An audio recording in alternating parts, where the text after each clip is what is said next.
Can everybody hear me? Yeah. Am I too loud? No. Okay. So this presentation originally started out as a tech talk. And in fact, the genesis of it happened in a discussion at Mavi, in a meeting after a meeting. And so then one thing led to another, and I quickly realized as I was going along, I had way too much material to talk about to do in a tech talk. So, so what I'm going to do is talk about dance competition photography. So, am I going the wrong way? Yeah. There it is. Okay, first I want to tell you what dance competition photography isn't. Okay. It is not a form of portrait photography. A lot of people, when you think of dance competition photography, they think of something where you're sitting here and you're controlling the light in the scene. And what I do, I'm in control of very little, in fact, when I'm shooting. Was that your photo? Was that? Was that first one your photo? No. Oh, okay. So what is it? Well, first of all, I get paid to do it. I'm actually on my second employer. Because the first guy he got too frustrating to deal with. He was a very disorganized guy, and I would sometimes in a little 3 or 4 days notice he'd call me and says, "Hey, what are you doing this weekend?" And it's like, so I got this guy from Canada saw my work and hired me, and I got all my work lined up 6 months in advance. Now, I was warned about somebody that said when you start doing this stuff for a living, it's no longer fun. Like the first couple of times was an adventure, now it's kind of just work. So the whole idea is that what you're trying to do is you're trying to capture with the still camera memorable moments of the performance. I'm not out with a camera trying to capture a video of the performance. There's a videographer doing that.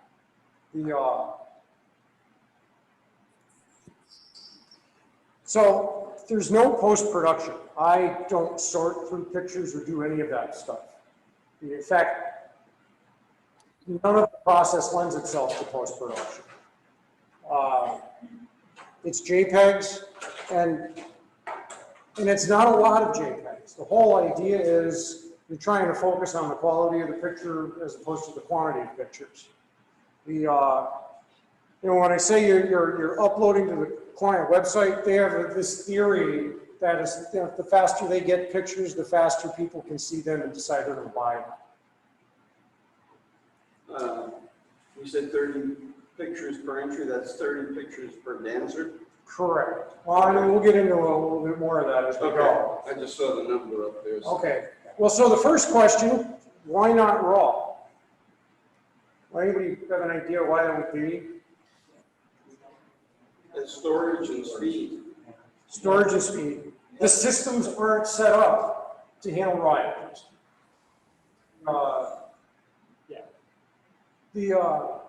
But here's why the limited number of JPEGs. You got an idea? People make decisions better with fewer options. Yes. The customers hate it when there's a lot of pictures. So there's a type of photographer they refer to as the blazer, who likes to go to continuous shooting mode, and 4 entry shoots 400 entries. Usually they don't last very long. So there are a number of categories, and each has its own nuances. By far, the easiest dance to shoot is the solo. Because all you got to worry about is the environmental factors in one dance. The absolute hardest thing to shoot is the duet. In fact, the duet has its own techniques.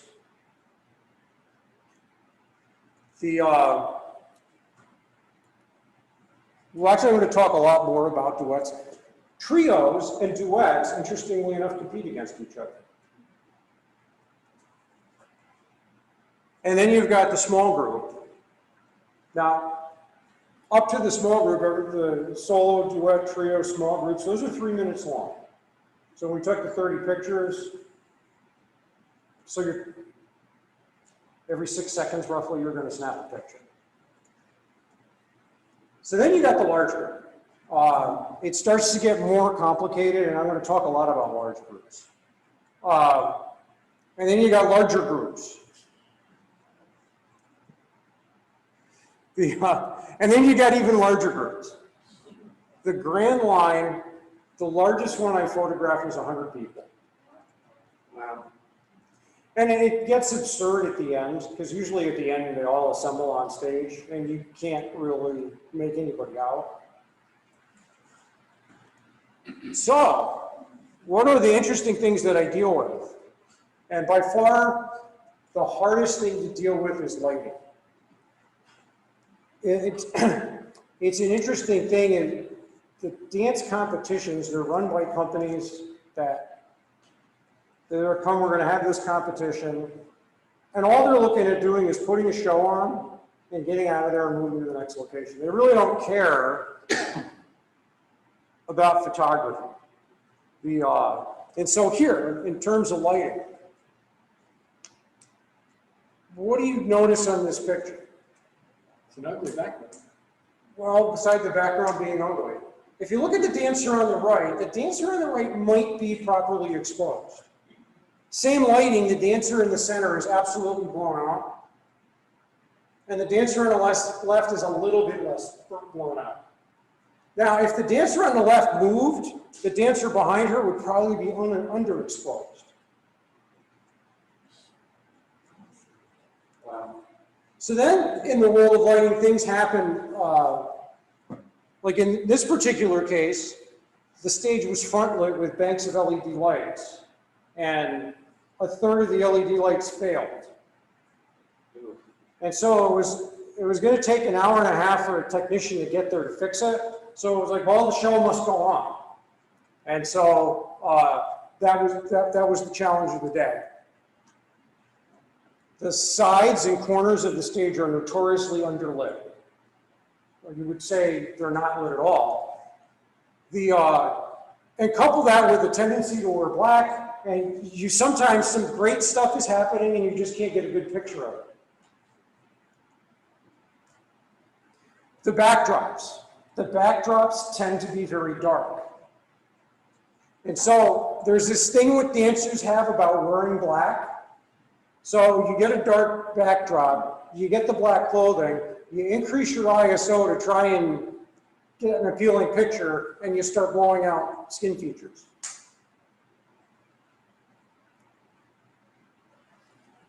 So sometimes you get your stage is front lit, and by the time I get there, the lights are installed and the crew that did that is long gone. And so you have what you have. And so in this case, the stage was front lit and the lights weren't really angled very well. So there's a whole group of dancers in the very background on the prop that if I jacked up the ISO high enough that you see those people, we would have totally blown out the rest of the picture. So how do you deal with bad lighting?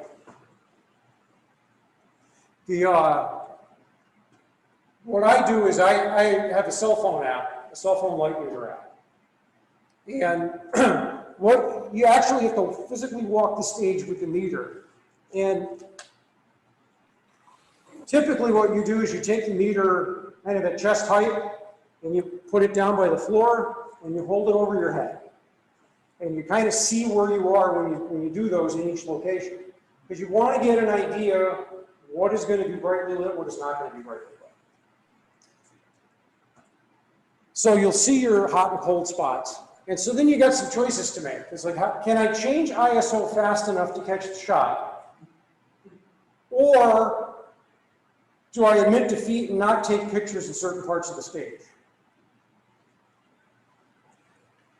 And so, two cameras. well,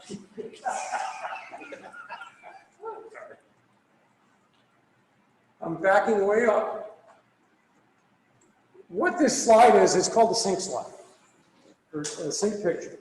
So what's happening is the photographer is synchronizing his camera with the videographer's laptop video capture. And so as I'm taking pictures, you come to a logical break, an award ceremony or whatnot, the videographer is handing me a memory stick where he's downloaded the current database with the details of the acts that are performed. And so what I'm doing is I'm uploading my pictures and it's sorting them according to the timestamps on the pictures. So you can't have two camera bodies going. Interesting. Wow. Lighting. This is like a photographer's nightmare. So somebody might think auto-ISO is the answer, but we'll talk about that. So in the lower right-hand corner of the screen, you've got this EV, the exposure value. And if you want to shoot ISO 100 at f2.8, you need an exposure value of 10.4. So 6 is actually good for a stage in a dance competition. Usually it's a lot less than that.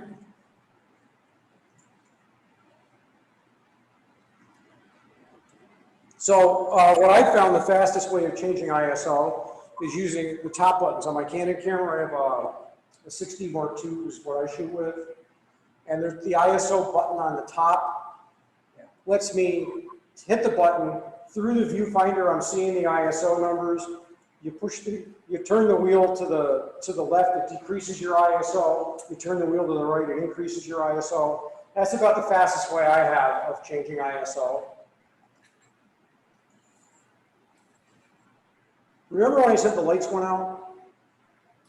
So there was a corporate decision made. It quite literally was me on a messaging app with the corporate headquarters. And it was like, it was the shifts in ISO were so bold that you were having to make was manually doing it was taking a lot of time. It's more than just a simple 1 or 2 stop adjustment. So, okay, we're going to bite the bullet and shoot auto ISO. And so, because you've got the very dark background, it's not a lot of light to begin with. Auto ISO is trying to center the meter on the camera. And it thinks it's very dark and it wants to compensate for that with a lot of ISO. I think they were shooting, it was causing like ISOs of like 12,000 in that magnitude. Annoying, right?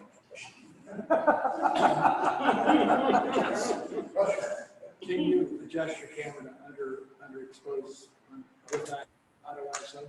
You can adjust you get auto ISO, you go into your menus, you could set up a range for auto ISO. What I mean is, you could say, I want auto ISO, but I want it 3 stops under. My camera doesn't give you that option. Mine gives me an option of a range. So, if I want to set my range in auto ISO from 800 to 12,000, it'll give me that range. But you can still do exposure compensation. Yes. Yeah. But you're shooting manual anyway. Yes. Okay.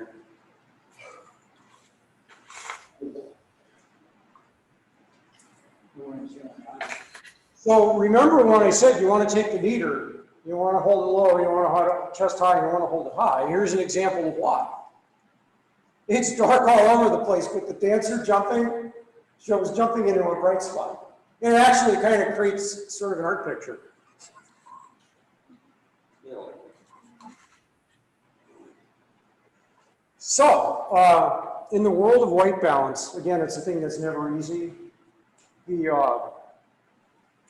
lot of times you'll go to theaters, and historically theaters were tungsten lighting, and a lot of those theaters are still out there and they still use the tungsten lights.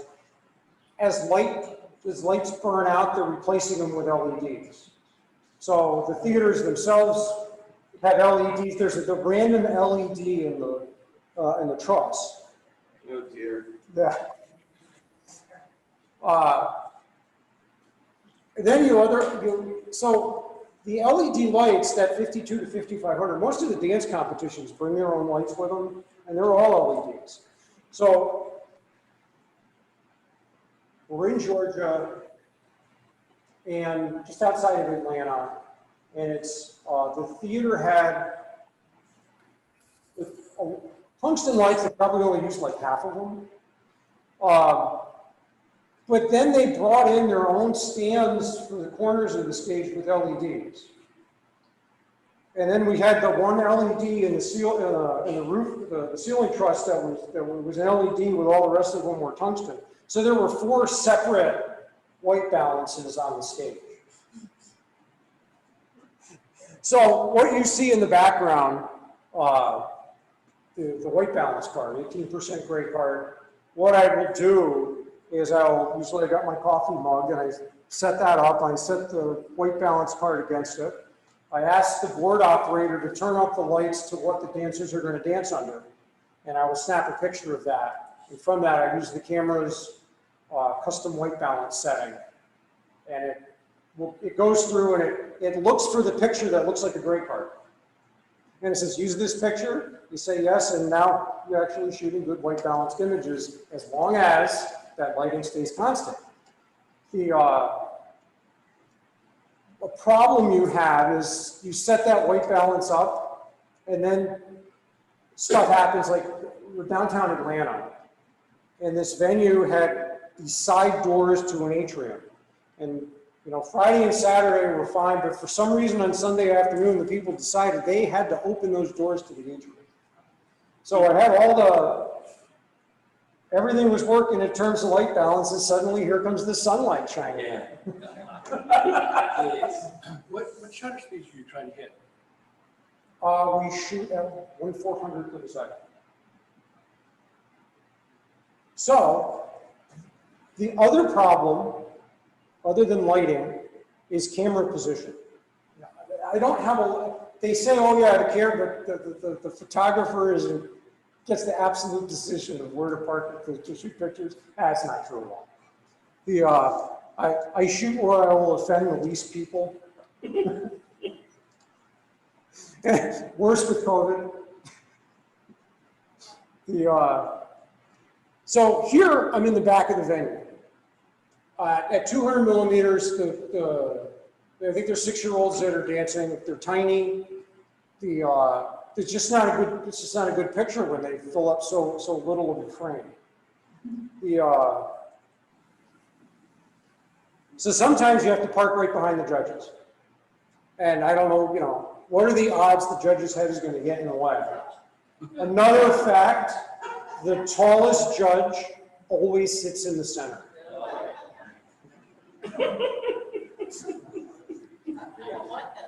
And wears a hat. So try and sit in front of the judges. So then, you know, you're too low and you get cut off by the stage. So when I talk about the theater and the venue, this is what comes to mind, right? That's reality.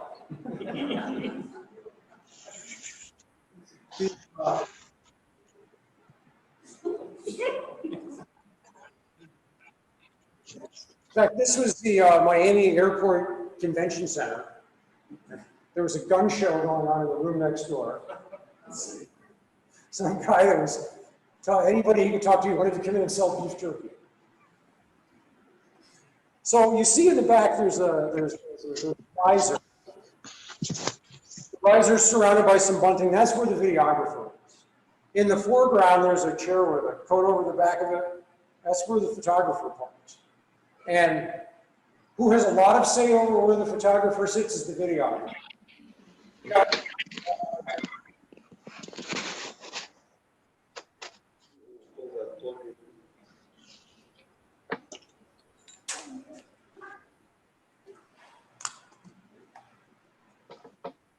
I don't know this room. So one of the methods of dealing with the judges is to stack chairs, which creates a condition known as photographer yoga. It deals with a lot of soreness and like hamstring muscles and then the lower back as you contort your body, because it's really not comfortable to sit there. So the humorizer, and interestingly enough, this picture is probably the best lighted stage I've ever shot. If you look to the side of the stage, up on near the ceiling, thanks to our LED lights, and there's on the other side, so it's a side-lit stage. And then the technician is throwing up 1,000 watt LED spotlights. They're focusable. So by the time they were set up, there were a dozen of these. And so all the places that are normally dark when I shoot the light. And plus, it's close to the stage. You're not having to reach out along focal length to try and get the dancers. So one of the things you're trying to create to capture the interesting moment. So the first couple I'm going to show you are related. So you have the lift. So what happens, the dancers are going along, and usually this happens with a group, obviously. Suddenly you get a cluster of dancers get together for no apparent reason. It's like, okay, something's about to happen. What exactly is going to happen? Somebody usually a lift, it happens slowly, it develops slowly, and they don't move that quickly, so they're easy to capture. Most related to the lift is the carry. Now, typically a carry is a lift and they walk a couple of steps with the dancer. What's unusual about this one is, normally that lift and carry is the thing in itself you want to see. Well, this turned out to be it has something to do with that rope, and it was like somebody doing a spacewalk. I'm still not really sure how the carry fit into it, but whatever it kind of, made a nice leading line kind of like position.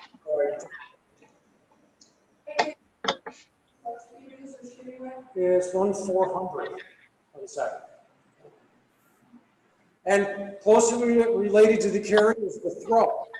Now, normally the throw is clear to it, and typically it involves the dancer landing on their feet. In this particular case, I figured there was going to be a lift, maybe a carry. I didn't really think the throw was going to be that high. So I'm shooting an f2.8, and the dancer that was way up in the air was out of focus. You have the drop. Was that? Do you have the drop to go with that? How do you select your focus? Yeah, that's what I was What are your focus points? Well, we're going to talk about focus points. So, stopping the action. When it jumps, you try to catch the apex of the jump. There's a thing called a whip turn dancers do. Just about every dancer does a whip turn. And there's really no limit to the number of whip turns they can do. They don't get penalized for doing more or less whip turns. There's a plant foot. The whole idea of the whip turn and how to get judged is that how still the plant foot stays.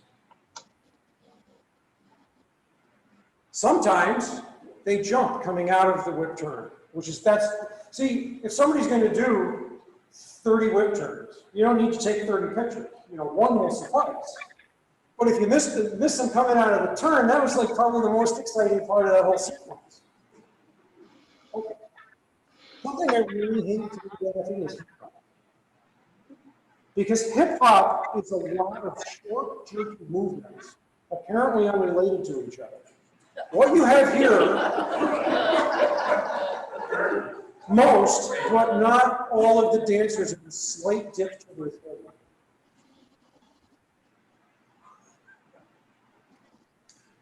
Tap. Tap is another form of dancing. It's frustrating to photograph because if I took the moment before or the moment after this, you wouldn't notice much of a difference.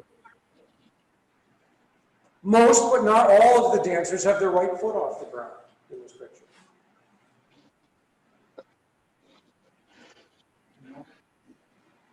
Now, catching a small group jumping, that's a great thing. Getting a large group synchronized kick, that's a great thing. How do you do it? There's a new term for it. It's called shutter lag. Has anybody ever heard of the term? Yes. Okay, so every camera has a shutter lag. It's the time between when you push the shutter release button and the shutter actually releases. So if I took my Canon 6D Mark II and I push the shutter release button and it's not working, it took about a second for the camera to focus and then release the shutter releases, it takes the picture. If I'm pre-focused, it's 0.067 seconds. The key is not to know what that number is. The key is to know what it feels like. So I got a laser, but how do you know when to take the picture? Here it says the interesting moves tend to happen on the downbeat of the music. So the music, you take the measuring music, 1, 2, 3, 4, 1. That 1 is when the action happens. Usually, generally normal. So the whole idea is to know and feel that lag so that I have to push my shutter before the 1 happens. And when you master that, that's when you get really good stoppage of the action. So what happens, even a slower ballad has a more energetic music. So the jumps happen when the music gets more energetic. So you go, okay, we're coming to some kind of crescendo here. This is when that, and sure enough, that's where the jumps happen. And then it gets slow again, and you get less interesting stuff happen. The announcer gives you a really good clue to what's coming up. Yeah. Now competing in the intermediate solo jazz category, and I give the person's name. So, like when we talked about the whip turns, everybody does a whip turn. The novice does a whip turn and hopes to stay on their feet. The intermediate dancer does the whip turn and finishes in an expressive pose of some kind. The advanced dancer does the whip turn and jumps coming out of the whip turn. So you see the whip turns happening, you count with the music until the downbeat, and if they're continuing to go, it's going to be the next downbeat when they jump. And sure enough, that's when you catch them. So another frustrating thing is when the dancers jump out of the frame line. And there's a couple of reasons that this will happen. Typically, it can happen when you get caught with the wrong lens on camera. You change lenses a lot. Because you have the mix of various size acts coming out. Your more advanced dancers tend to not jump downstage. They save their jumps for farther back on the stage. Typically, they reserve their downstage time for their more slow, expressive stuff, making eye contact with the judges, etc. So every once in a while, though, you'll get the more advanced dancer comes up to the front of the stage and suddenly jumps when you've got a 70 to 200 millimeter lens, and you're as wide as you can shoot, and they jump and you lose part of their body out of the frame. Sometimes it's a really slow dance and there's not much that the dancer's really doing. So what you'll do is you'll zoom in to fill as much of the frame as you can with them. And all of a sudden they do something like kick their leg up and they're out of the, and you lose the picture. So there's another technique. This technique is called pulling focus. And it's borrowed from cinematography. And it's the practice of keeping the subject focused as you change your focal length. So in this case, the dancer starts to the very back of the stage. It's 38 feet from the front to the back of the stage. So the dancer, you get this look, oh, you're going to come running straight at me. So they run at you and they jump. So, and I'll go to the next step to give you the little detail, but you aim at the thighs, and that helps you keep them in the frame. So pulling focus, my Canon camera, the wheel that's closest to the camera is where the bold focal length adjustment is happening. I move that with my thumb to change the focal length. Meanwhile, on the other side, I've got the back focus button is depressed, so I'm pre-focused. I've got that shutter button. I'm halfway down on that shutter button, and I'm just waiting for that jump to happen.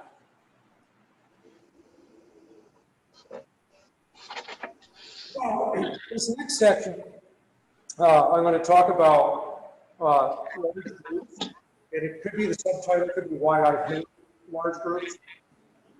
What you see here, the large group, I don't know if you could see it or not, but most, but not all of them are not actually on the ground. They're all at the apex of their jump. But it's a very wide shot to get the whole group in the picture. So it's not that interesting, and you kind of miss that fine detail that they're jumping.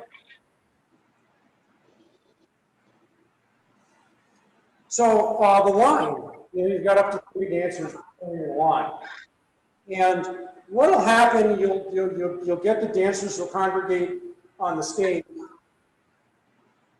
And then all of a sudden they start doing random things, it seems. Like here, can you tell what they're doing and where it's going? No, because what eventually winds up happening is the stage winds up being just about empty.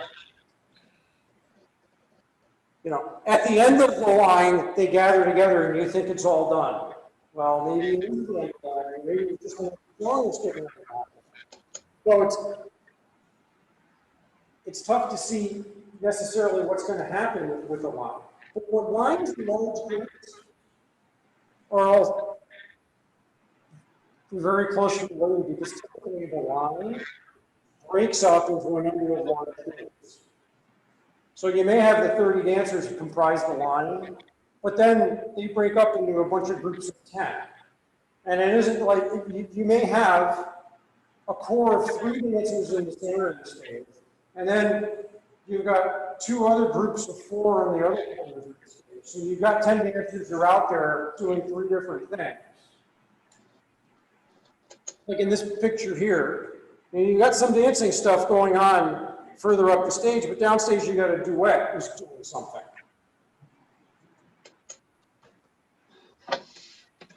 They do tap in large groups. So again, you're trying to get the whole group in the frame, and it's not the most helpful picture. So a technique is to zoom in, deliberately crop people out of the picture.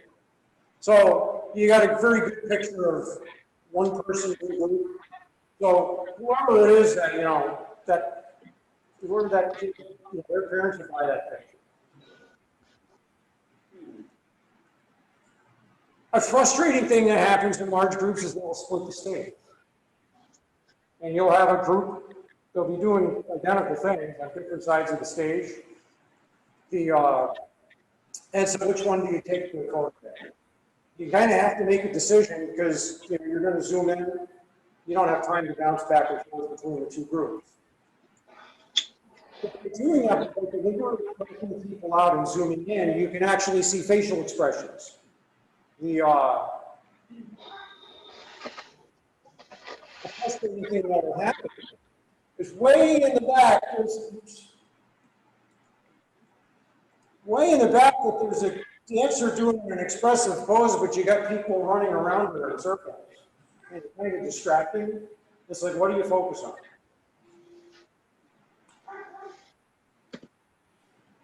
Here again, you've got a group that's doing some floor work upstage, but then you've got a trio jumping downstage. So, you know, okay, something's happening and we're talking about that. But in a way, it takes away from what the other group is doing. By picking a portion of the stage, you're able to get the group jump. You're also able to get the facial expressions. And the fact that I knew it was lighted well up there allowed me to be able to get their faces. Here, the line is broken and you got this large group going on, and you got things happening at all three levels of the stage. So downstage, you've got a group of dancers comes out, they're running across the stage and all doing area. There's 4 that are captured here, and there's a 5th one that's dropped out. Behind them, you've got dancers that are marching back and forth across the stage. And behind them, you've got dancers on and next to the props. So there's 3 different levels of distraction. So, you know, you take your pick as to what you're going to photograph. So, autofocus. I tend to use in Canon the AI focus mode. You've got one shot, you've got AI focus, and you've got AI servo in Canon. And on Nikon, it's got their equivalents. What the AI focus does, because your dancers, you do take pictures of stationary dancers, or they may be stationary and quickly move. And AI focus gives you that toggle back and forth between the stationary and moving target. Zone versus point autofocus. And where do you set the focus point? You generally pick your lowest focus point. Your autofocus. It gives your dancer room to jump. Also, if your target is very small, it allows you to have them take up a little bit more of the time. But for solos, if I'm close enough to the stage, I will use a single point autofocus. For trio and larger, I will use a zone. And the reason I do that is if you use the point, you can miss. If you use the zone autofocus, I don't care what I focus on, as long as something in that zone catches one of those 9 points, I'm good. Well, you'll notice I haven't talked about duets yet. Duets are their own thing. So for duet, be it the left or the right, you take your left or right zone, the lowest one, and then what you do is you aim at the dancer on the side that you're on. So in this case, I've got the left side. I focus on the dancer on the left in a duet. They'll switch places. I continue to focus on the dancer on the left. Duets are different. If you use a center focus, you kind of skew the picture. One of those dancers is going to wind up being skewed in the picture. When you use the left focus zone and focus on the dancer on the left, you get a better composed picture.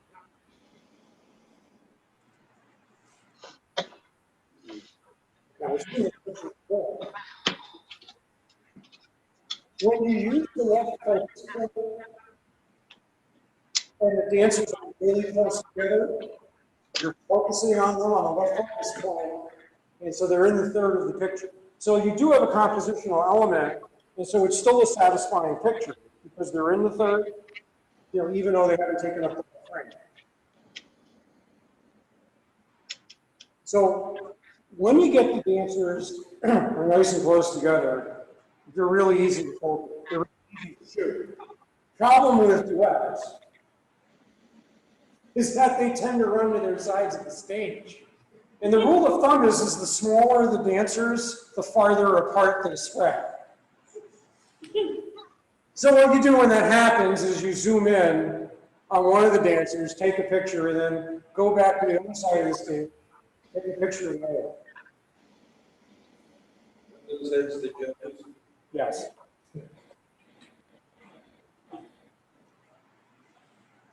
Okay, so the trio, why not use the left zone focus for the trio? What tends to happen is you tend to say the same thing that happens if you use the center zone for the duet is what happens when you use the left zone for the trio.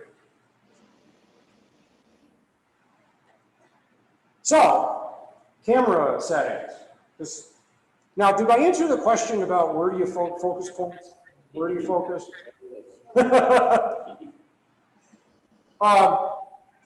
So, you shoot in manual mode because you really want to be in control of things. You don't want to leave too many things up to chance. We shoot the largest quality JPEG you can shoot on your camera. And you upload the pictures throughout the event. So literally the videographer shows up and he's got he's got a Verizon hotspot and a T-Mobile hotspot. He takes one hotspot for his video upload, for video streaming. He uses the other one to upload my picture. And so it gets to the company's server and people actually go on the app on the phone and they can look at the pictures as soon as they get uploaded. What happens when they're uploaded during the event, it's a very low quality. It actually goes with their software resizes the picture, so it's a very low quality image. People come up and complain to you about the low resolution of the image. I say, yeah. Give it a few days. It's quite literally, you take a hard drive backup of everything and you stick it in the FedEx pack on Monday morning, and they do something with it. And then it replaces the rear local. You shoot single shots, as I said, you don't want to take too many pictures. So going and shooting continuous shooting doesn't really help the situation. Use AR focus. The aperture range, f2.8 to f4. It's kind of the standard that the company I work for. They're the largest, the smallest aperture range is f4. And it can create its own issues, even at f2.8, like when we had the dancer was thrown away in the focus. The 1/400 of a second you can shoot faster if you want to. But really there's no need to it because most human movement, doesn't happen at 1/500th of a second. And then you're creating other problems with light when that happens. When you go too fast, the shutter speed, now you're gonna have to jack a little bit more high on the cell here. So lenses, you use the workhorse, the 70 to 200 millimeter f2.8. Sometimes, if I'm really far away, it happened to me in, I think it was in Georgia, where I was so far from the stage, I had to pull the teleconverter out. The problem with the teleconverter out is you're shooting f5.6. So again, I had to get the corporate headquarters and say, hey, we got a problem. If I get closer, there's no way I can keep the judges out of the picture. So I have to go take power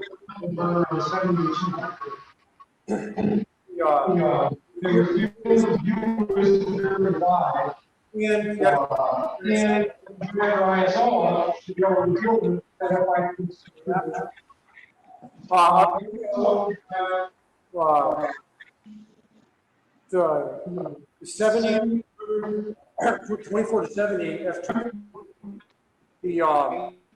I also carry with me 4 to 105. And the reason I do that, is 39 feet from the stage, 20 feet away from the stage itself. When you get the tiny dancers back to the stage, sometimes that 70 isn't adequate to get close enough to get a good picture of the dancer. That's why I will pull that 24 to 105. And then you have to shoot off of some kind of stabilizer, either monopod or a tripod. I personally tried a tripod. I couldn't adapt to kind of handling with that.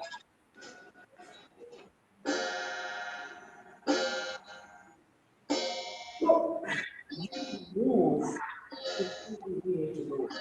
You kind of have to pick your best spot. And what I've done is I've gone and I've started in one place, and turned out it wasn't as good a position as I thought it was going to be. So after a couple hours, I moved to another position. Found that I wasn't moving there either. So by the time the day was over, I was in. Fortunately, I had a few more days to pull it off. But they'll let you do that during the performance. Well, not during the performance. I've got a lot of stuff with me. It's not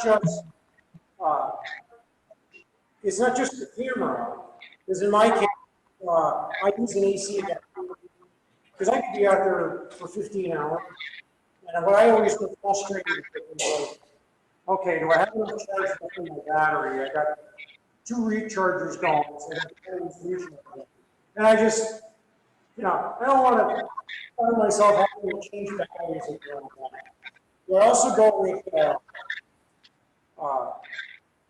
32 or larger 64s currently, as far as the size of the memory card. Because one time we were going for 12 hours, there's no break in there. And so I had a 16. I had to pull that card out, put the card in. So I'm doing the card during the performance. Because the card was filmed. So, and then it becomes a hassle with the system of trying to upload 2 cards. I messed you up, I'm sorry. That's okay. So it's going into vertigo. I was just trying to get rid of that feedback. Fortunately, I was on the last slide.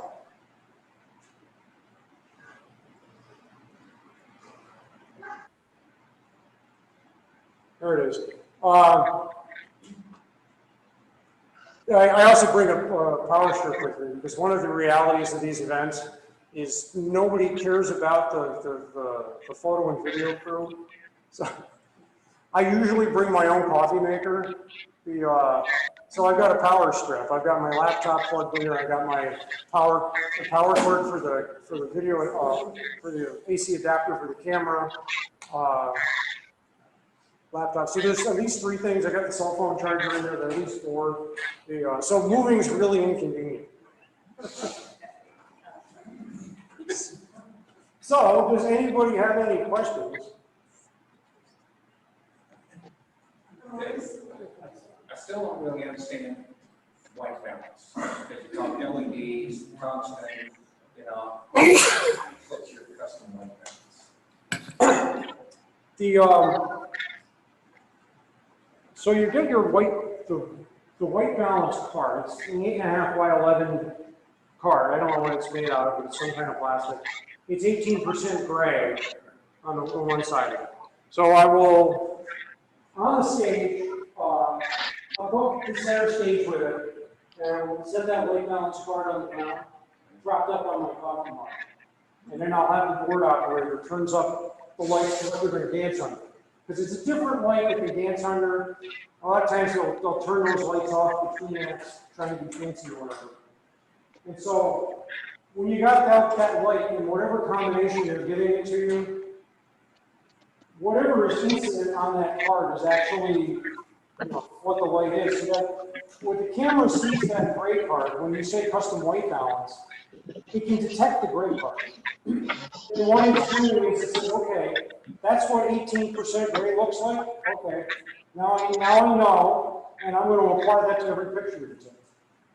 And it's math that I don't understand, but whatever it does work, and it's Your naked eye can tell you whether or not your white balance is right or not.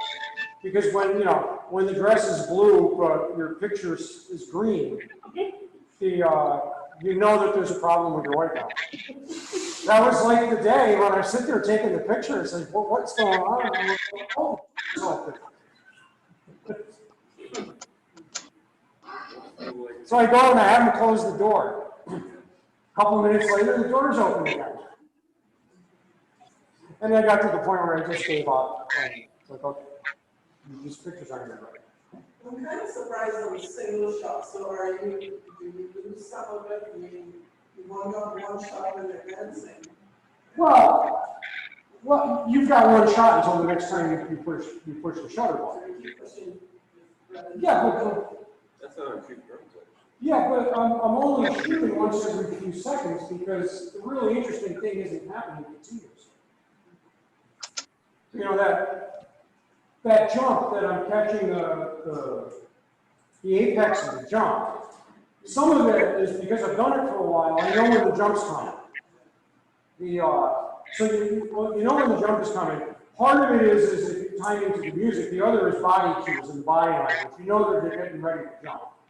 And so then if you try to go continuous shooting, you might get a series of pictures on the way to the apex of the jump and on the fall off after the apex of the jump and not catch the apex of the jump.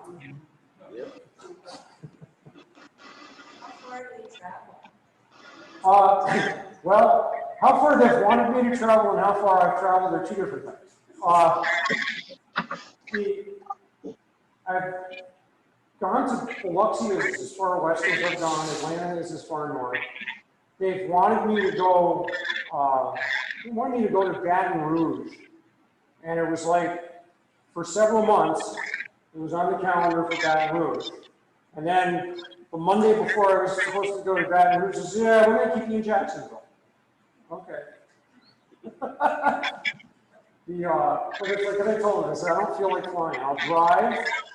And it's an interesting group of guys. They send me a credit card. They say, you want to rent a car, go rent a car. Rent your hotel. You're hungry, buy food. You break a lens, go buy a replacement. Because I haven't gotten to that part yet, but I have dropped my 24 to 105 4 times. Wow. It takes a beating and it keeps on functioning. It's very interesting.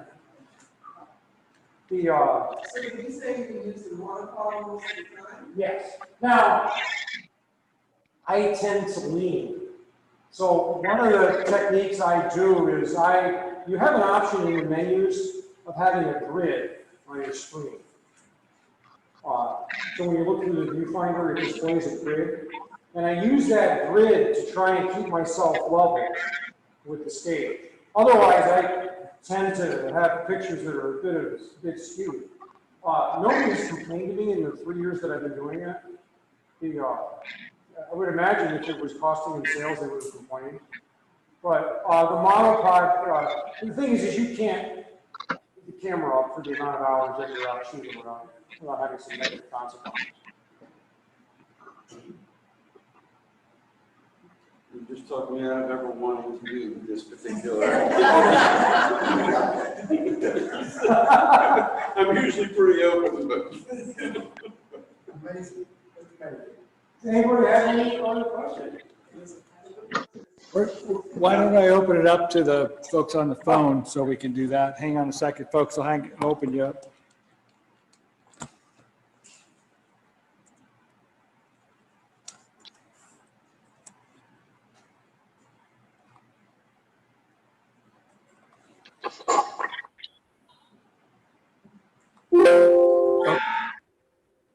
The folks on the phone are now open. It's an R2. Hi, this is Tim Davis. I just posted a question in the chat.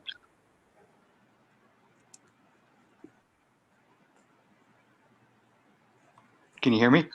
Yeah. There you go. You can read it.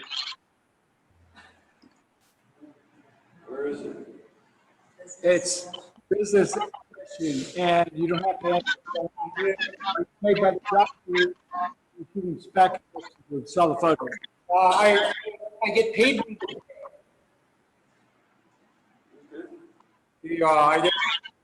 I get a price per day no matter how many hours I shoot. And then if I drive to the location, they pay me some travel money, compensate me for the hours I drive.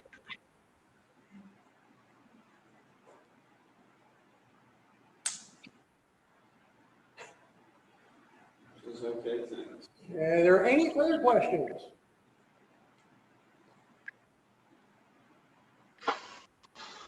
Now that you've started doing it, if you had a choice to go back and do it again, would you start doing it? I think the answer is no. Well, you know, the thing is I can't get excited about taking pictures. Once I get home, I leave home on Thursday to go do this event. Yeah, I'm in Miami.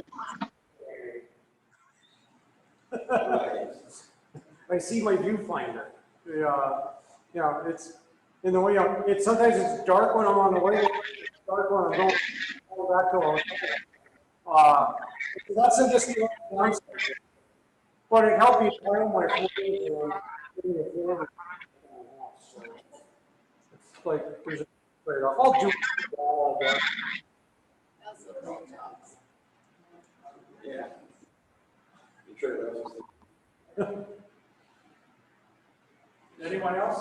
It's very interesting. Yeah, that's it.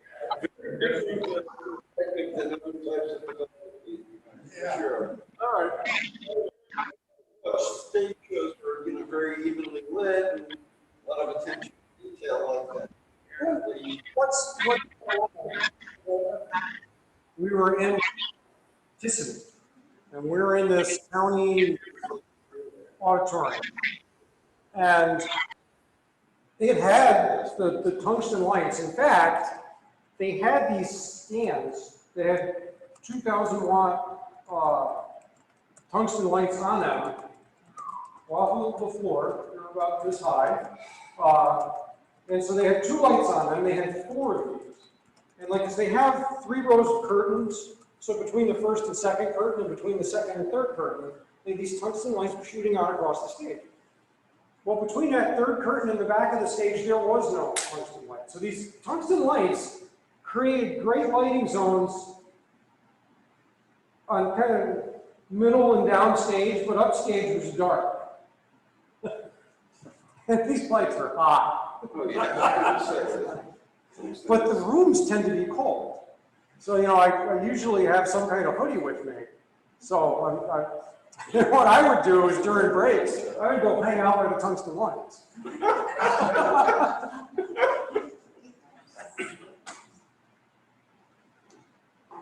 you.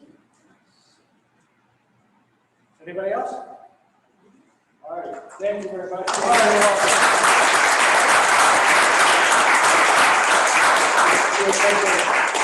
All right, so now the process is we do not pick up the chairs. They're going to come in and they'll clean these and put them away themselves. That's the reason for we have to be out here by 7:30 so that they can do that.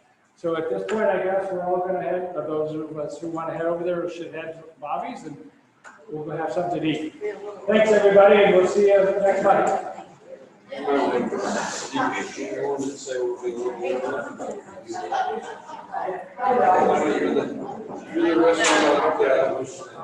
this point, you guys-